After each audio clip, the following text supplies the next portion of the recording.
नमस्कार विद्यार्थियों, मैं हूं ओम प्रकाश सुमन और आज आप इस वीडियो में देखेंगे बहुत ही इम्पोर्टेंट कुछ 30 से 40 क्वेश्चंस। क्योंकि ये जो पेपर है, इस बार जो पेपर होने जा रहा है ये बहुत ही कुछ अलग टाइप से होने जा रहा है आपके लिए। इसमें आपके कुछ ऑब्जेक्टिव क्वेश्चन आएंगे, लगभग 15 के लगभग क्वेश्चन कुछ ऐसे हैं जो ऑब्जेक्टिव टाइप के हैं।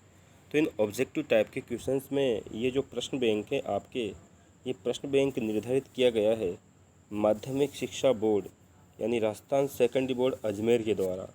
एक प्रश्न बैंक निकाला गया है, उस प्रश्न बैंक में बहुत सारे क्वेश्चंस हैं आपके लिए। तो ये बहुत सारे क्वेश्चंस अगर आप करोगे तो इसमें आपका बहुत ही बढ़िया फ़ायदा होने वाला है। और लगभग इस जो क्वेश्चंस मैं आपको बताने जा रहा हूँ माध्यमिक शिक्षा बोर्ड के क्वेश्चंस, माध्यमिक शिक्षा बोर्ड के जो ये क्वेश्चंस है, ये क्वेश्चंस आपके लिए बहुत ही ज़्यादा फ़ायदेमंद रहने वाले हैं। तो बिना किसी समय को गंवाए हम शुरू करते हैं प्रश्न बैंक जीव विज्ञान कक्षा 12। और मैं हूं ओम सुमन। और अगर ये वीडियो आपको पसंद आता है तो इसको अपने मित्रों को ज़्यादा से ज़्यादा शेयर करें, लाइक करें और सब्सक्राइब करें। ठीक है, तो हम आगे बढ़ते हैं हमारे पहले क्वेश्चन की तरफ। तो लीजिए विद्यार्थियों, सबसे पहले हम सेक्शन ए की बात करते हैं। सेक्शन ए खंड ए, इसमें आपके क्वेश्चंस पूछे जाएंगे मल्टीपल चॉइस क्वेश्चंस। तो एक एक क्वेश्चंस के बारे में हम चर्चा करेंगे अच्छे से। तो मल्टीपल चॉइस क्वेश्चंस में सबसे पहला क्वेश्चंस आपके सामने आता है कि परिपक्व पॉलीगोनम प्रकार के भ्रूण कोष पाए जाते हैं। तो परिपक्व पॉलीगोनम प्रकार के भ्रूण कोष में आपके सामने ऑप्शन दे रखे हैं कि कितनी। तो पहले तो आप उस स्ट्रक्चर को देखिए, वो स्ट्रक्चर आपके सामने कुछ इस तरीके से था। इस तरीके के क्वेश्चंस में कुछ कोशिकाएं इस तरीके से आपके सामने बनाई गई थी। अगर आपको याद होगा तो देखिए, 1 1 2 3 4 5 और ये जो कोशिकाएं थी, आप इन कोशिकाओं पे देखिए, ये कोशिकाएं प्रतिमुखी कोशिकाएं थी। यहाँ पर दो तरह की कोशिकाएं थी, एक कोशिका ये दो तो सहायक कोशिका हो जाएगी और एक यहाँ बीच में अंड कोशिका थी। तो कोशिकाएं गिनेंगे तो 1 1 2 3 4 5 6 और 7, ये भी एक कोशिका है। तो हमको इसमें देखेंगे कि हमारे लिए ऑप्शन में कौन सा राइट है। तो 7 कोशिकाएं हैं। कितनी कोशिकाएं हैं? तो कितनी कोशिकाएं? 7 कोशिकाएं और 8 केंद्रक, ये हमारा सही उत्तर इसमें हो जाएगा। ठीक है, तो बढ़ते हैं दूसरे क्वेश्चन की तरफ। दूसरा क्वेश्चन है आपके सामने, त्रिसंलयन से फलस्वरूप क्या बनता है। त्रिसंलयन के फलस्वरूप क्या बनता है? आपको मैं पहले भी बता चुका हूँ कि ये हमारा क्या है, भ्रूण कोश है। और भ्रूण कोश के अंदर त्रिसंलयन होता है। आपको पता है 2 प्रकार का निषेचन होता है, एक तो वास्तविक निषेचन होता है, एक फॉल्स यानी ट्रू अवास्तविक निषेचन होता है। जो वास्तविक निषेचन होता है वो अंड कोशिका और एक नर युग्मक के संलयन से होता है। और जो दूसरा निषेचन होता है वो यहाँ पर 2 द्वितीय केंद्रक से होता है। और यहाँ पर उससे क्या विकसित होता है? तो अपना इसमें उत्तर हो जाएगा, इस संलयन से हमारे पास एक संरचना विकसित होती है, तो उसको बोलते हैं अपन क्या। तो हमारा सही उत्तर हो जाएगा भ्रूणपोष। त्रिसंलयन से भ्रूणपोष विकसित होता है। ये आपका दूसरा क्वेश्चन हो गया। तीसरा क्वेश्चन पे आ जाते हैं। एक परिपक्व बीजांड में एक से अधिक भ्रूणपोष का निर्माण का अच्छा सा उदाहरण बताइए। एक परिपक्व बीजांड में भ्रूण कोष निर्माण का उदाहरण बताइए। तो तीसरा क्वेश्चन से आपके पहले तो ये प्रश्न है क्या? प्रश्न ये है कि एक बीजांड में एक से अधिक भ्रूण कोष का बन जाना क्या कहलाता है? तो ये बहुभ्रूणता कहलाता है। क्या इसका उदाहरण ऑर्जिमोन है? क्या इसका उदाहरण एरिस्टोलोकिया है? क्या केजुराइना है या केलाट्रोपिस है? तो विद्यार्थियों, इस क्वेश्चन का आंसर हो जाएगा आपके सामने, इस क्वेश्चन का आंसर है केजुराइना। तो ये क्वेश्चंस आप नोट कर लीजिए। एक पेपर पीडीएफ आपको मिल जाएगा और इस पीडीएफ की सहायता से आप इसको जेरोक्स निकला के अपने पास रखना और याद रखना। निम्नलिखित में से किसके द्वारा कच्चे फलों को पकाया जाता है? क्वेश्चन नंबर 4, निम्न में से किसके द्वारा कच्चे फलों को पकाया जाता है? तो कच्चे फलों को किसके द्वारा पकाया जाता है? IAA indole acetic acid, GA3 ये जिब्रेलिन है, ABA एब्सिसिक एसिड या C2H4।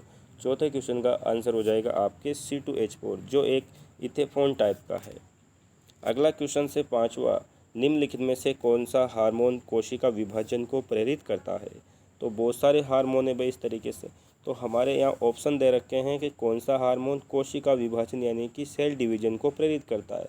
तो पाँचवें में आपका देखो, सबसे पहले ऑक्सिन, फ्लोरिजन, जिब्रेलिन, क्या ये है? ठीक है, क्या ये कोशिका विभाजन को प्रेरित करते हैं? नहीं, ये कोशिका वृद्धि को प्रेरित करते हैं। और कोशिका विभाजन को प्रेरित करने वाला हार्मोन है साइटोकाइनिन, तो इसका उत्तर हो जाएगा द। अगला क्वेश्चन से रिचमंड लेक प्रभाव क्या होता है? कोर्स से हट चुका है फिर भी दे दिया। रिचमंड लेक प्रभाव क्या होता है? छठे क्वेश्चन का आंसर हो जाएगा द, साइटोकाइनिन। ठीक है, उसके बाद आपका अगला क्वेश्चन सातवां, ऊतक संवर्धन हेतु कौन सा हार्मोन महत्वपूर्ण भूमिका निभाता है? ऊतक संवर्धन हेतु कौन सा हार्मोन महत्वपूर्ण भूमिका निभाता है? Auxin, ethylene, gibberellin, abscisic acid. तो सातवें में आपका आंसर हो जाएगा ऑक्सिन। तो कोशिका ऊतक संवर्धन है ना, ऊतक संवर्धन विधि में ये हार्मोन आपके काम में आता है। ठीक है, अगला क्वेश्चन से हमारा देखिए, अगला क्वेश्चन से आठवां क्वेश्चन है कि अनिषेक फलन निम्नलिखित में से किसके द्वारा होता है? अनिषेक फलन निम्नलिखित में से किसके द्वारा होता है? तो आठवें क्वेश्चन का आंसर देखिए आप, क्या ऑक्सिन के द्वारा होता है? अनिषेक फलन जानते हो, बिना निषेचन के फल बन जाना। तो बिना निषेचन के फल का निर्माण होता है हमारे पास दो तरह के हार्मोन्स हैं हमारे पास इसके लिए। तो इसका सही उत्तर हो जाएगा अ और ब दोनों। अनिषेक फलन निम्नलिखित में से किसके द्वारा होता है? तो अनिषेक फलन होता है ऑक्सिन और जिब्रेलिन के दोनों के प्रभाव के कारण। अगला क्वेश्चन नंबर 9 हो जाएगा अपने पास कि निम्नलिखित में से प्राकृतिक हार्मोन कौन सा है? Ethylene, florigen, gibberellin. ठीक है, प्राकृतिक हार्मोन कौन सा है? तो क्वेश्चन नंबर 9 में वैसे ये सारे हार्मोन है भाई, इथाइलिन, फ्लोरिजन और जिब्रेलिन, ये सब प्राकृतिक हार्मोन है और इनके कृत्रिम भी है भाई। वैसे तो प्राकृतिक हार्मोन की कहा जाए तो प्राकृतिक हार्मोन सारे ये भाई, ये फल ऑटोमेटिक पकते हैं, ये प्राकृतिक हार्मोन के उदाहरण सारे ही, वो क्वेश्चन ही गलत है। क्वेश्चन नंबर 10वां आपके सामने देखिए, क्वेश्चन नंबर 10वां है कि PBR 322 वाहक में किसके प्रतिरोधक जीन कहलाती है?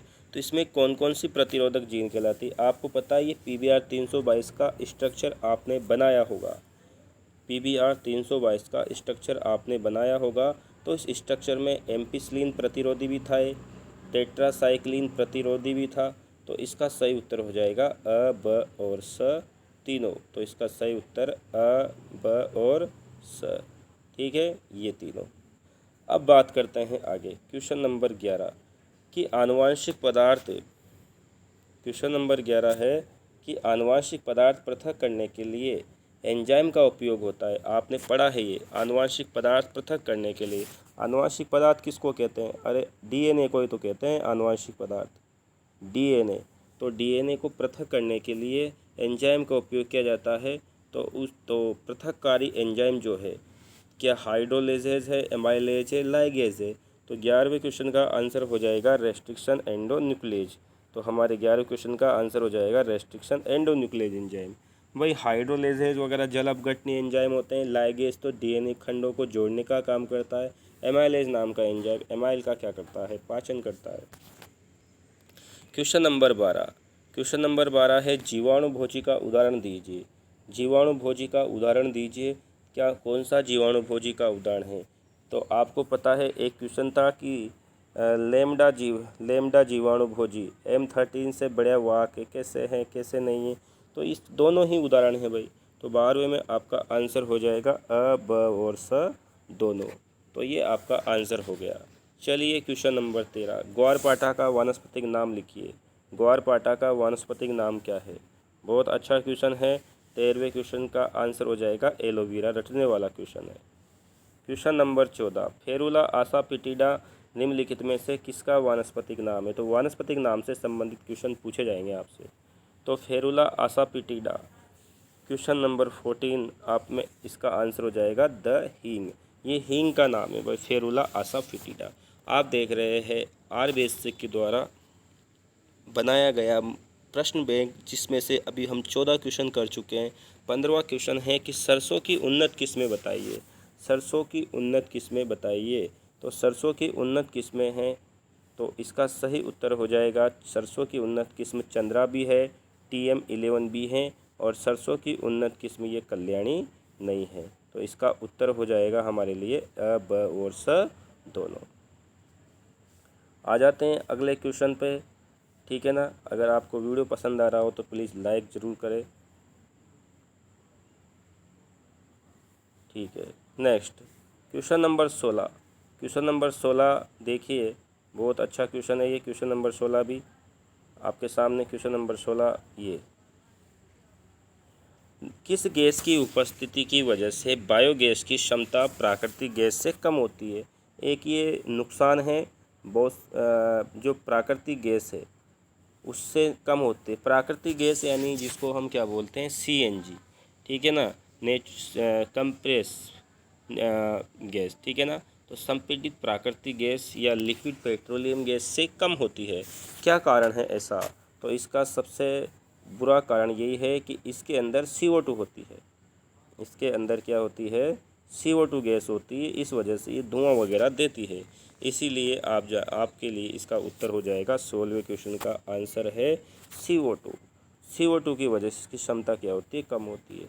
अगला क्वेश्चन से आपके पाचन तंत्र वाले लेसन से दिए पूछा गया है। पाचन तंत्र वाले लेसन से पूछा गया है आपसे क्वेश्चन। तो बताइए इस क्वेश्चन का आंसर, ब्रूनर की ग्रंथियाँ कहाँ पर पाई जाती है। ब्रूनर की ग्रंथियाँ ग्रहणी में पाई जाती है, क्या छोटी आंत में पाई जाती है, या बड़ी आंत में पाई जाती है, या ग्रहणी में पाई जाती है। तो क्वेश्चन नंबर 17 का आंसर हो जाएगा, आपको पता है ब्रूनर की ग्रंथियाँ ग्रहणी में पाई जाती है। ये आपके पाचन तंत्र वाले पार्ट का क्वेश्चन से, तो ये हो गया आपके क्वेश्चन नंबर 17। क्वेश्चन नंबर 18 पे आ जाते हैं। क्वेश्चन नंबर 18 है,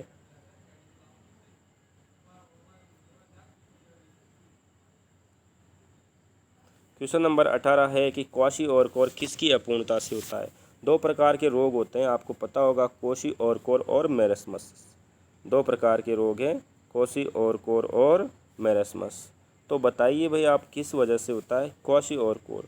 क्या वसा, protein, carbohydrate, vitamin? Question number 18 का आंसर हो जाएगा ब। क्वेश्चन नंबर 18 का आंसर हो जाएगा ब, प्रोटीन की कमी से, ठीक है। तो इसका सही उत्तर है प्रोटीन। अगला क्वेश्चन है क्वेश्चन नंबर हमारा 19। मानव में दुग्ध के दांत होते हैं। मानव में दूध के दांत कितने होते हैं, 32, 20, 15 या 10? तो मानव में दूध के दांत होते हैं। क्वेश्चन नंबर 19 का आंसर बताइए, गैस करिए। तो इसका आंसर है 20, ठीक है। क्वेश्चन नंबर 20, अग्ना से एक अंतःस्रावी ग्रंथि है क्योंकि ये स्रावित करता है। अंतःस्रावी ग्रंथि, देखो यहाँ पे क्वेश्चन पढ़ो, अंतःस्रावी ग्रंथि है क्योंकि ये स्रावित करता है बहिस्रावी के रूप में। तो ये आपको पता है कुछ हार्मोन्स वगैरह, तो इन्वर्टेज, ये ट्रिप्सिन, एमाइलेज, ये सब क्या है, एंजाइम है। तो ये सब नलिकाकार ग्रंथियों के द्वारा स्रावित होते हैं। इसलिए इसका सही उत्तर तो आप ऐसे ही लगा लोगे। तो अग्नाशय के द्वारा इंसुलिन का स्त्रावण किया जाता है, इसीलिए ये क्या है, एक प्रकार की अंतःस्रावी ग्रंथि है। क्वेश्चन नंबर 21, अंड कोशिका के बाहर की तरफ पाया जाने वाला आवरण कौन सा है। तो अंड कोशिका के बाहर पाया जाने वाला आवरण कौन सा है। तो क्वेश्चन नंबर 21। तो क्वेश्चन नंबर 21 में आप बताइए कितने प्रकार के आवरण पाए जाते हैं। जोना पेलुसिडा और कोरोना रेडियोटा। जोना पेलुसिडा अंदर की तरफ पाया जाता है, दे रखा है, ये अंदर की तरफ पाया जाता है, और बाहर की तरफ पाया जाता है कोरोना रेडियोटा। कुछ इस तरह का स्ट्रक्चर होता है, आपको पता होगा इस तरह का। तो अंदर का जो आवरण होता है वो तो होता है जोना पेलुसिडा, और बाहर का जो आवरण होता है वो होता है कोरोना रेडिएटा। तो ये अंड कोशिका से यानी हमारी एम्ब्रियोलॉजी से यानी लेसन नंबर 31-32 से संबंधित क्वेश्चन है। क्वेश्चन नंबर 22 है, निम्नलिखित में से कौन सा नर हार्मोन है। नर हार्मोन पूछा गया है। क्या टेस्टोस्टेरोन है? हाँ भाई, टेस्टोस्टेरोन भी है नर हार्मोन, तो इसको भी कहते हैं। क्या प्रोजेस्टेरोन है? ठीक है। एस्ट्रोजन और प्रोजेस्टेरोन, ये दोनों के दोनों जो हार्मोन है ये मादा से संबंधित हार्मोन है। ये भी मादा से संबंधित हार्मोन है। तो क्वेश्चन नंबर जो 22 है, तो क्वेश्चन नंबर 22 में हमारा आंसर हो जाएगा टेस्टोस्टेरोन, जो हमारी लीडिंग सेल्स के द्वारा स्रावित होता है, टेस्टोस्टेरोन। क्वेश्चन नंबर 23, मादा में रजोदर्शन या मीनार्की की आयु क्या है?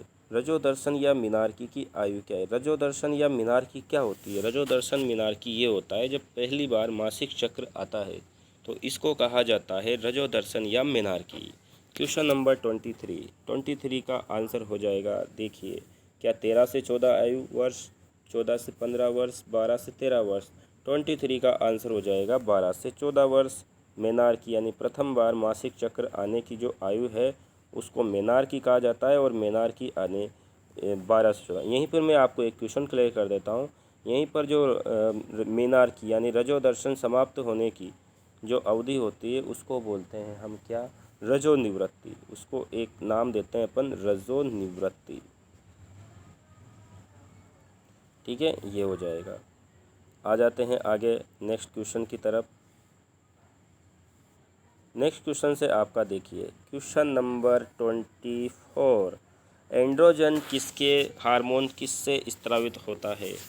एंड्रोजन हार्मोन किसके द्वारा? एंड्रोजन वही एस्ट्रोजन, एंड्रोजन। एंड्रोजन का मतलब होता है एंड्रोगायनेसिस। तो एंड्रोजन स्रावित होने का जो सही उत्तर है वो है वृषण।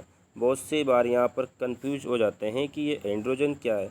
अरे एंड्रोजन नर के द्वारा स्रावित होने वाले हार्मोनों को हम क्या कहते हैं? एंड्रोजन कहते हैं। ठीक है, चलो नेक्स्ट क्वेश्चन है आपका उत्परिवर्तन वाले चैप्टर से। मनुष्य में एक्स एक्स एक्स वाई विकार क्या कहलाता है? दो ट्रिपल एक्स और वाई। 25 नंबर क्वेश्चन क्या कहलाता है बताइए आप? 25 का आंसर हो जाएगा Klinefelter syndrome. Klinefelter syndrome, super female Klinefelter syndrome, super female triple x. Question number 26, क्राइडुचेट विकार कौन से गुणसूत्र में परिवर्तन के कारण होता है? पांचवा गुणसूत्र की क्या होती है? चलो इसको पहले ऊपर लेता हूँ मैं थोड़ा। देखो इसमें पांचवा गुणसूत्र की पुनरावृत्ति हो जाती है क्या, या विलोपन हो जाता है? तो देखिए ये विलोपन से संबंधित है भाई। इस वाले क्वेश्चंस का जो आंसर है वो हो जाएगा ब। पांचवा गुणसूत्र विलोपन, पुनरावृत्ति नहीं होगी, ट्राइसोमी भी नहीं होगी, ट्राइसोमी भी नहीं होगी। ट्राइसोमी दो तरह की है भाई। ट्राइसोमी में आपका एक गुणसूत्र, एक तो होता है जुड़ने वाला एडवर्ड सिंड्रोम होता है, और आपका एक और होता है जिसको अपन क्या बोलते हैं यार, नाम याद नहीं आ रहा। ठीक है ना। तो इस तरीके से 27 क्वेश्चंस, मनुष्य में एक्स गुणसूत्र पर उपस्थित अप्रभावी जीन के लिए क्या सत्य है? बहुत वेरी वेरी इंपॉर्टेंट क्वेश्चन है। मनुष्य में एक्स गुणसूत्र पर उपस्थित अप्रभावी जीन के लिए क्या सत्य है? 27वां क्वेश्चन। तो 27वें क्वेश्चन में आपका पहले पढ़ते हैं ऑप्शन को। केवल पुरुष में प्रकट होते हैं क्या? घातक होते हैं क्या? केवल स्त्रियों में प्रकट होते हैं? पुरुष में अधिक तथा स्त्रियों में कम प्रकट होते हैं? हाँ, तो आपने हीमोफीलिया का नाम सुना होगा। स्त्रियां इस रोग की क्या होती है? वाहक होती है। रुधिर का थक्का नहीं जमता है। मासिक चक्र शुरुआत होते ही लड़कियां क्या हो जाती है? मर जाती है। तो इसका उत्तर हो जाएगा आपके द ऑप्शन द क्या हो जाएगा? इसका राइट हो जाएगा। तो इसका उत्तर क्या होगा? द। 28वां क्वेश्चन, 28वां क्वेश्चन पे आ जाते हैं। 28वां क्वेश्चन पे आ जाते हैं। सबसे अधिक वर्णांतता पाई जाती है, ऐसा कौन सा रंग है जिसकी सबसे ज़्यादा मात्रा में वर्णांतता पाई जाती है? Question number 28। तो क्वेश्चन नंबर 28 का आंसर देखिए, क्या हरे रंग की, क्या लाल रंग की, पीले रंग की? आपको पता है जिस व्यक्ति में वर्णांधता की बीमारी होती है वो लाल तथा हरे रंग में विभेद नहीं कर पाता है। लाल तथा हरे रंग में क्या नहीं कर पाता है? विभेद नहीं कर पाता है। ठीक है, तो लाल तथा हरे रंग में क्या नहीं कर पाता है? वो विभेद नहीं कर पाता है। ठीक है, आगे बात समझ में।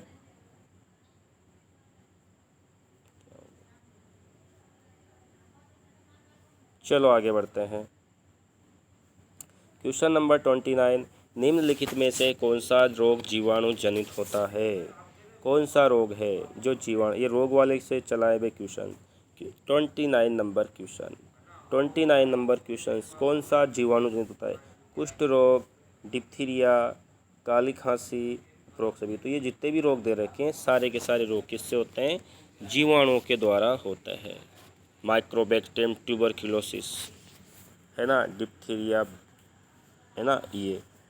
इसके बाद विश्व क्वेश्चन नंबर 30 है, एड्स दिवस कब मनाया जाता है? एड्स दिवस कब मनाया जाता है? तो एड्स दिवस मनाया जाता है आपका दिसंबर के टाइम पे, 1 दिसंबर को विश्व एड्स दिवस मनाया जाता है। हाथी पांव रोग किस वजह से होता है? तो हाथी पांव रोग होता है वुचेरिया ब्रैंकोप्टाई के कारण। ट्राइकोमोनास वेजाइनेलिस से तो क्या होता है? श्वेत प्रदर वगैरह होता है। वेजिनेलिस रोग होता है ना, ट्रिकोमोनेसिस होता है, जियार्डिया होता है, निंद्रा रोग होता है। तो इस प्रकार से ये 30 नंबर क्वेश्चन का आंसर था। क्वेश्चन नंबर 32 क्या कहता है? देखो, टिटेनस रोग किसके द्वारा होता है? ये बताना है आपको कि टिटेनस रोग किसके द्वारा होता है। जीवाणु के द्वारा होता है, विषाणु के द्वारा होता है, माइकोप्लाज्मा के द्वारा होता है, कवक के द्वारा होता है। तो क्वेश्चन नंबर 32 बताइए, क्वेश्चन नंबर 32 का आंसर क्या है? तो क्वेश्चन नंबर 32 का आंसर है टिटेनस, है ना, ये जीवाणु जनित रोग है, जीवाणु के द्वारा होता है। क्वेश्चन नंबर हमारा अगला क्वेश्चन है 33 क्वेश्चन बहुत ही कमाल का क्वेश्चन है। एलर्जी अनुक्रिया में कौन सी एंटीबॉडी योगदान देती है? 33 नंबर का क्वेश्चन है। तो IgM, IgA, IgG, IgE। तो देखो जिसके पीछे लिखा हुआ है E फॉर होती है एलर्जी। तो एलर्जी प्रतिक्रिया में जो एंटीबॉडी काम आती है तो वो होती है इम्यूनोग्लोबिन एप्सिलॉन। प्रतिरक्षा जैविकी के जनक है। अगला क्वेश्चन है हमारा कि प्रतिरक्षा जैविकी के जनक कौन है? प्रतिरक्षा जैविकी के जनक कौन से हैं? Question number 34। तो इसका सही उत्तर है एडवर्ड जेनर। तो ये एडवर्ड जेनर क्या है? प्रतिरक्षा के जनक है। क्वेश्चन नंबर 35, निम्नलिखित में से प्राकृतिक निष्क्रिय प्रतिरक्षा का उदाहरण है। देखो प्राकृतिक क्वेश्चन को समझना, ऐसे मत लगाना टप्पा। प्राकृतिक निष्क्रिय प्रतिरक्षा, क्वेश्चन नंबर 35। तो 35 का आंसर हो जाएगा IgA। तो इसका आंसर आप याद रखना। और ये भी क्या है? बहुत ही क्या है? इम्पोर्टेंट क्वेश्चन है, ठीक है ना, मोस्ट इम्पोर्टेंट क्वेश्चन है 35। क्वेश्चन नंबर 36, स्वयं तथा पराये की संकल्पना किसने दी?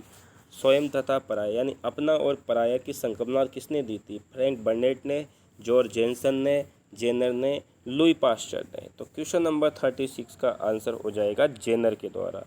तो अपने और पराये की जो संकल्पना दी गई थी वो किसके द्वारा दी गई थी? वो जेनर के द्वारा दी गई थी।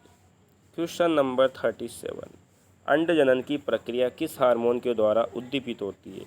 अंड जनन की प्रक्रिया, कौन सी प्रक्रिया? अंड जनन, अंडों का निर्माण होना कौन से हार्मोन की वजह से होती है? Question number 37। और क्वेश्चन नंबर 37 का आंसर हो जाएगा LH और FSH, luteinizing hormone and follicle stimulating hormone, दोनों के द्वारा ही क्या होती है? अंड जनन की प्रक्रिया संपन्न होती है।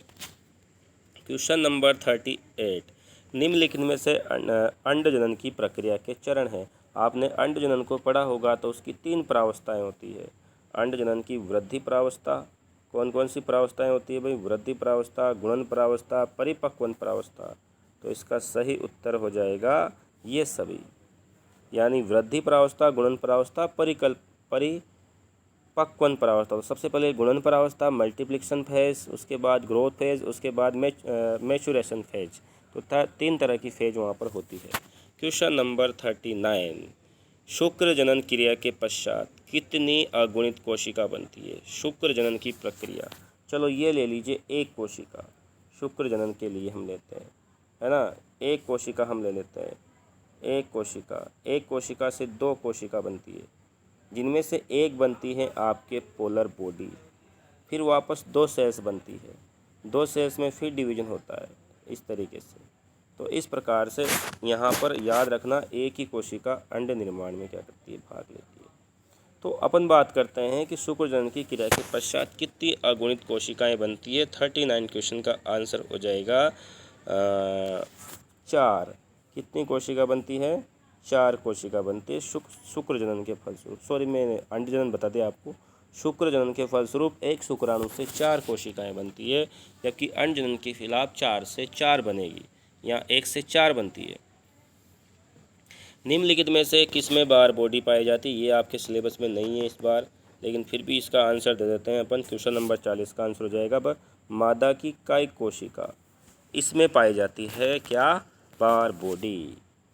क्वेश्चन नंबर 41, परागकोश में सबसे भीतरी परत का क्या कार्य है। परागकोश की सबसे भीतरी परत कौन सी होती है। 41 क्वेश्चन है ना। सबसे भीतरी परत क्या होती है, टेपिटम होती है भाई। तो टेपिटम का कार्य होता है पोषण। रिजुबिजांड का उदाहरण कौन सा कुल है। रिजुबिजांड का उदाहरण आपको देना है। रिजुबिजांड का मतलब होता है 180 डिग्री वाला, 180 डिग्री घूम जाता है जो, है ना। 42 इसका आंसर हो जाएगा पोलिगोसी। पोलिगोसी इसका आंसर हो जाएगा, जो रिजुबिजांड का क्या है, उदाहरण है। ठीक है। क्वेश्चन नंबर आ जाओ 43 पे। 43 पे आ जाते हैं। कदम्ब में परागण निम्नलिखित में से किसके द्वारा होता है। कदम्ब का पेड़ है, परागण कराना है। 43 का आंसर हो जाएगा आपके चमगादड़ के द्वारा। ठीक है ना, चमगादड़ के द्वारा कदम्ब के पेड़ में क्या होता है, परागण की क्रिया होती है। क्वेश्चन नंबर 44 का क्वेश्चन है कि द्विनिषेचन की खोज किसने करी थी। सबको पता है, ये तो बहुत ही इजी क्वेश्चन है। द्विनिषेचन की खोज करने वाले वैज्ञानिक थे नावास्चेन। क्वेश्चन नंबर 45, गैसीय अवस्था में मिलने वाला हार्मोन है, पहले भी कर चुके हो इसको, तो वो आपका हार्मोन है इथाइलिन। गैसीय अवस्था में मिलने वाला जो हार्मोन है वो कौन सा है, इथाइलिन। चलो चलते हैं आगे। प्रकाश संश्लेषण की क्रिया होती है, बताओ भाई, प्रकाश संश्लेषण की क्रिया कहाँ पर संपन्न होती है। माइटोकॉन्ड्रिया में, हरितलवक में, लाइसोसोम में या तारककाय में।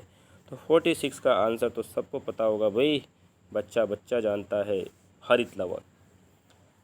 47 नंबर क्वेश्चन, श्वसन का प्रमुख स्थल है भाई। श्वसन का प्रमुख स्थल क्या, राइबोसोम है, हरितलवक है, लाइसोसोम है, माइटोकॉन्ड्रिया है। भाई हरितलवक में तो फोटोसिंथेसिस होता है, जबकि श्वसन होता है आपके माइटोकॉन्ड्रिया में। राइबोसोम में प्रोटीन बनता है, लाइसोसोम में आत्मघाती थैलियाँ बनती है। लेकिन यहाँ पर हमारा क्वेश्चन तो माइटोकॉन्ड्रिया है। कोशिका की सार्वत्रिक ऊर्जा मुद्रा कहलाती है।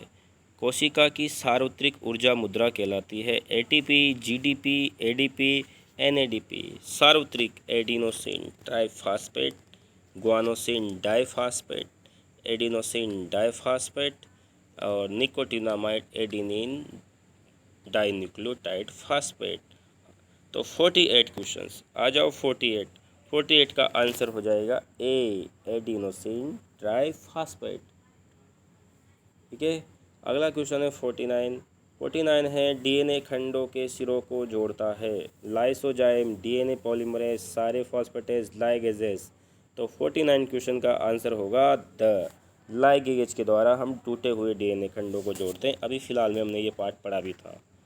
लास्ट क्वेश्चन नंबर पढ़ते हैं अपन। सरसों का वानस्पतिक नाम है। सरसों का वानस्पतिक नाम है कोकस नुसिफेरा, ये तो नारियल का नाम होना चाहिए। एराकिस हाइपोजिया मूंगफली का नाम है। रिसिनस कम्युनिस, ब्रेसिका नेपस, वल्गेरियस ग्लेव का सबसे लंबा चौड़ा नाम तो सरसों का ही है।